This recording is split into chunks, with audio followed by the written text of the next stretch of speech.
Hello again, and welcome. And I just said in the last video I made about that might be good to do like little book reviews. And I'm not going to do a whole book review, but I went and grabbed this book, The Power of Awareness by Neville Goddard, and just want to explain briefly about the impact it had on me, and perhaps you'll find value in that, and perhaps want to even look into it yourself. But I guess the premise of the whole book is that, well, first off, that our consciousness is the real self. Our imagination is the Christ within.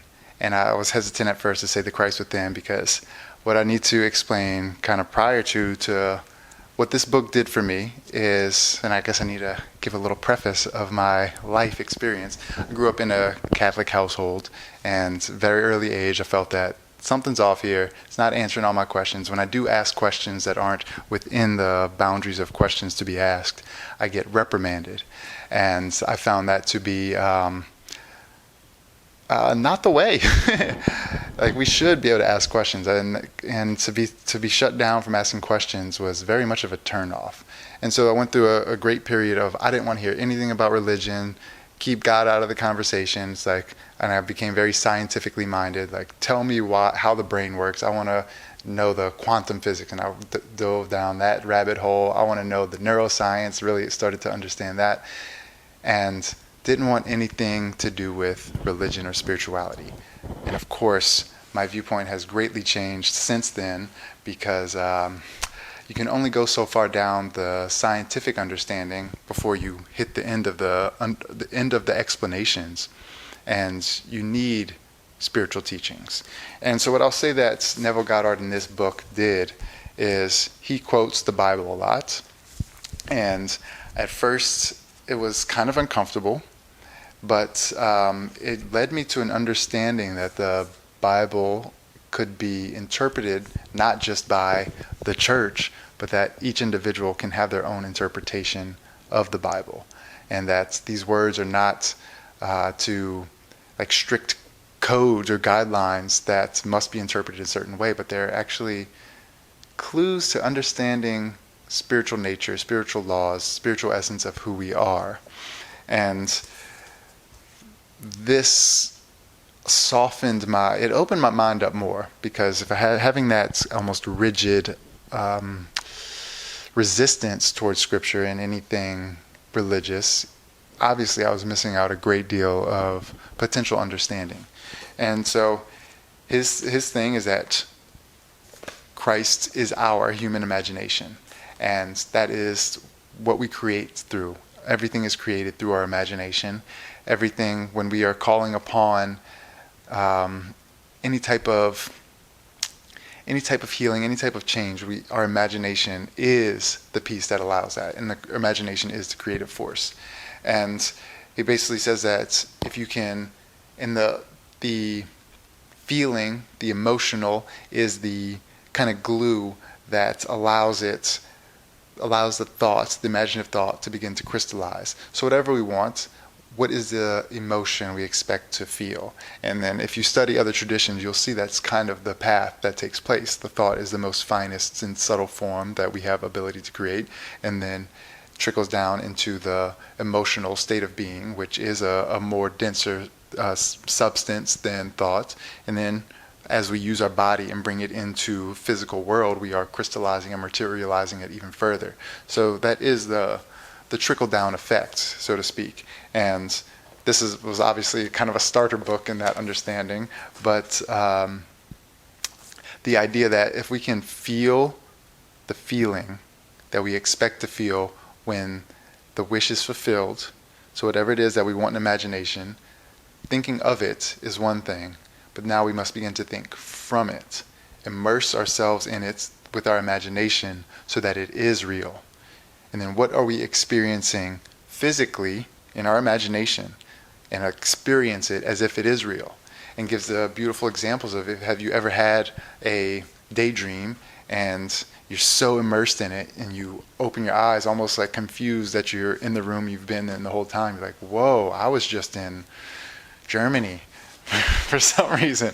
So it's that idea that is the creative force and the start of materialization. And so also what this book just really opened my mind up to is how real the inner world is. And it's a fairly short book, but rich with so much juice and so much of again, an eye-opener, because I know many people that I've spoken to have had similar experiences to me where they do not want to speak anything about religion. They do not want to have any association with biblical scripture because of their upbringing. And I get it. I definitely get it. The only thing is the notion we shouldn't throw the baby out with the bathwater. Just because our experience has led us to come to believe that the words are tainted, maybe we should recognize that the way it was delivered to us was tainted. And maybe even to no fault of the people delivering it, but that's just, unfortunately, in many places and ways of delivery, that there's been more of a fear factor than a liberation factor, and more of a exclusivity factor than an inclusivity factor. We're not here to say that, and nor does he suggest that, believe this or you're you're in the outskirts, you can't come into the gates. It's really that, no, we all have the gates within us, and that Christ consciousness is what we are seeking to become one with, to elevate our own consciousness so that we can be at one with it. And there's even in Buddhism, there's the idea that it's not about thinking of the Buddha as someone outside of us, but how do we embody the Buddha? How do we be the Buddha? And of course, that comes through an elevation of our consciousness, a purification of our consciousness, so that we see, and the Buddha represents almost ultimate compassion, right? So when we can purify all the things that prevent compassion, and we can be compassion, not just occasionally, but that we embody it to its fullest, and that we radiate compassion. And as we radiate it, we expand our light, and we shine the light that the Buddha can shine. And yeah, a similar message here. I got off topic because I had to do that whole preface about my upbringing, but I actually think that's valuable and important, because once that door was opened, and interestingly enough, I was willing to study Buddhism, willing to study Hinduism, yogic traditions, all kinds of different ones, even Egyptian, I guess religious history, Native American stuff, everything but the Bible. And then found that, they all say the same thing, and that was the first time that I realized that the Bible actually does say that it's not about somebody else outside of you is the way to salvation, but it's more of a handbook of how to access it within yourself. There's no one outside of you that needs to be idolized, because that's actually suggested not to do, but that you got the juice, and your life itself is an extension of the very life of all. And it can't, and if you really think about it, it can't be any other way. So that's that. I'm actually going to, I would say, dive more deeper into this in a different video, because I think that would be good for me to have a refresher on it, so then I can explain it further, if it's perhaps of value to you or anyone else. So I guess the main purpose of this is if you feel very resistant to any form of scripture, especially biblical text, I would just encourage you to analyze that as the root of that. And I'm sure you will come to the recognition that it's how it was delivered to you. And then if that is the case, is it possible for you to clear your mind of that and to view it from a clean slate, from a place that is not tainted with the idea of others, without it being tainted of the fear factor, but viewed from an understanding that it is. And as one, Florence Scovel Shinn is another one that's brilliant. As Florence Scovel Shinn says, it's a metaphysical handbook. And so we can understand that in metaphysical, if that's a scary word, just means beyond the physical. But you wouldn't have listened this far if metaphysical would have scared you.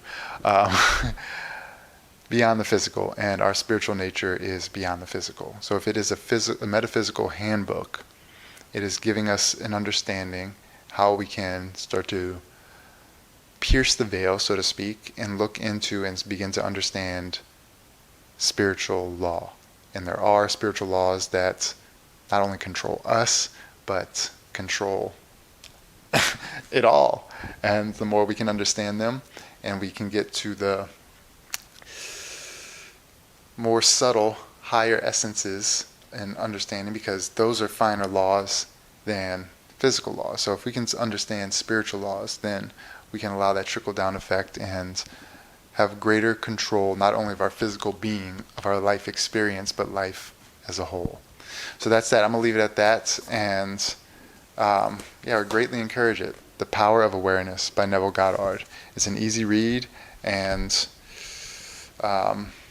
it may open your mind as to what is possible within you, and then what you can do with that within you. All right, so that's that. You must imagine that you are already experiencing what you desire. That's like one sentence out of the book, and it is rich with gold. So I'm going to stop here because I don't know how long. I feel like also, if anybody has watched this whole thing, let me know the length of ideal videos, or maybe these should even be podcasts. I don't know. But let me know what you find ideal, and I'm going to just keep going at it till I find the right flow. All right, friends. See you when I see you. Cheers.